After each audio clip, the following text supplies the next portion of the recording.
उपजिल्हाप्रमुख यांच्या वाढदिवसानिमित्त बऱ्याच दिवसापासून बाठाले गावाचा रोड हा 25 वर्ष जरी झाले असतील त्या रोडला, तो बनलेला नसून पण आज त्यांच्या वाढदिवसानिमित्त त्यांनी आम्हाला भेट दिल्यासारखे, आम्ही त्यांना द्यायला पाहिजे पण त्यांनी आम्हाला भेट दिल्यासारखे त्यांच्या वाढदिवसानिमित्त त्यांना हार्दिक शुभेच्छा साहेब. चला सर, नेमकं काय सांगाल आज ज्या प्रकारे संपूर्ण भिवंडी तालुक्यामध्ये आपल्या वाढदिवसानिमित्त सामाजिक उपक्रम असतील, रस्ते असतील, या संदर्भात काय नेमकी उद्घाटन भूमिपूजन होतं, नेमकं काय सांगाल?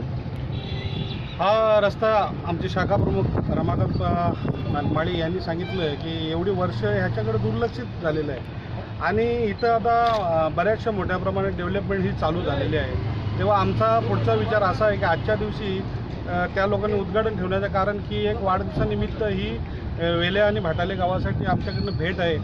इथे स्थानिक ग्रामपंचायत आमची आहे आणि इथे ज्या पद्धतीत इथं जे डेव्हलपमेंट चालले त्या पद्धतीत हे रस्त्याचं काम बरीच वर्ष अडकलेलं आहे आणि ह्या सगळ्या मंडळींनी, शाखा प्रमुख असतील, ग्रामपंचायत असेल, ह्यांनी बरेच वेळा माझ्याकडे कानावरती हे टाकलं आणि आमची याच्या संदर्भात मिटिंग झाली. तर आम्ही बोललो प्रथम आपण ह्या रस्त्याची सुरुवात करू.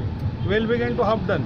जसं चांगली सुरुवात केली तर अर्ध सत्य असतं, तेव्हा अर्धा रस्ता झालेला आहे असं मला वाटतं. अर्ध सत्य आहे, बाकी राहिलेला आम्ही पुढे उर्वरित आता चालूच करणार आहोत हा रस्ता आणि चांगल्या पद्धतीचा एक रस्ता झाला पाहिजे, कारण सगळ्यांची गरज आहे. प्रत्येकाला वाटतं हा रस्ता व्हावा, पण जी तळमळी लोकांसाठी व मनामध्ये आहे ते रमाकांत माळी, राजेश माली, आमचे उपसरपंच, आमचे सरपंच वेलेगावचे, यांचे सगळ्यांचे आहे आणि त्याच्यामागे खरोखर आम्ही निमित्त मात्र आहोत नारळ फोडायला, पण खरे त्याचे हकदार आणि त्याचं मान सन्मान जिथे त्यांना मिळाला पाहिजे एवढं मला वाटतं. धन्यवाद.